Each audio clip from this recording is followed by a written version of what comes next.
तो कैसे दोस्तों, उम्मीद करता हूँ कि आप लोग अच्छे होंगे और अपना ख्याल आप लोग अच्छे से रख रहे होंगे। एक और जानकारी है, अनिल विज ने, आपको पता है कि अभी पुलिस अधिकारियों को लेकर के बहुत सख्त रवैया अपनाया हुआ है और 372 जांच अधिकारी हैं जिनको निलंबित करने के आदेश दे दिए गए हैं।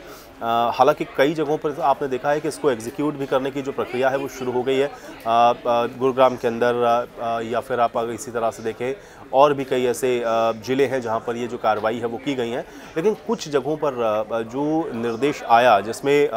गृह मंत्री ने ये कहा कि ये जो जांच अधिकारी हैं उन्होंने काम में लापरवाही बरती है और इसलिए इतने बड़े पैमाने पर जो कार्रवाई 372 जो अधिकारी हैं पुलिस के उनके ऊपर जो कार्रवाई हो रही है उसमें कहीं कहीं से इस तरह की जो शिकायतें हैं वो आई कि वो इम्प्लीमेंट नहीं किया जा रहा है, यानी कि आदेश गृह मंत्री के हैं लेकिन उनको निलंबित नहीं किया जा रहा है या उनको हटाने की कार्रवाई नहीं हो रही है। और इसी को लेकर के गृह मंत्री अनिल विज खासे नाराज़ हैं और उन्होंने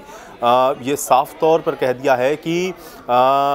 जो डीजीपी, एडीजीपी और आईजी समेत सभी पुलिस आयुक्त और एसपी वायरलेस पर उनको लेकर के उन्होंने कहा है कि जो भी अधिकारी इस कार्रवाई को अंजाम नहीं देगा, यानी कि इसमें भी हिला हवाली करेगा, उन अधिकारियों के खिलाफ भी बड़ी कार्रवाई हो सकती है, यानी कि उनके ऊपर भी गाज गिर सकती है। तो अलग अलग आप देख रहे हैं कि जो जाँच अधिकारी हैं अलग अलग जिलों के अंदर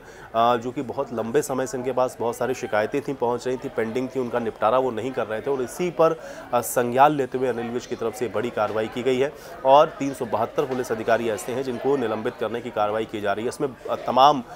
वो जिले शामिल हैं जहां पर ये जांच अधिकारी नियुक्त थे, पोस्टेड थे, लेकिन ये कार्रवाई नहीं कर रहे थे, या फिर यूं कहें कि ये जो अधिकारी थे इनके ऊपर ये जो जिम्मेदारियां थी कि वो इस काम को करें। इनके पास सालों से कुछ ऐसी शिकायतें थी जो पेंडिंग चल रही थी। कई बार गृह मंत्री ने चिताया भी था लेकिन उसके बावजूद भी चूंकि इन अधिकारियों ने नहीं सुना इसलिए उनके निलंबन की कार्रवाई है। लेकिन उनको निलंबन के जो आदेश दिए गए हैं उसका भी सही तरीके से पालन जो अधिकारी नहीं करेंगे उनके खिलाफ भी कार्रवाई हो सकती है, ये स्पष्ट कर दिया है गृह मंत्री अनिल विज ने। तो इसी से आप समझ सकते हैं कि कितना सख्त हैं गृह मंत्री अनिल विज इस समय इन अधिकारियों को लेकर के और साथ ही साथ जो जनता के हित के काम नहीं कर रहा उनके लिए अब ये जो सख्त रवैया है वो अपनाया गया है। तो उम्मीद करता हूँ कि जानकारी आपको अच्छी लगी होगी। मिलते हैं अगले वीडियो में।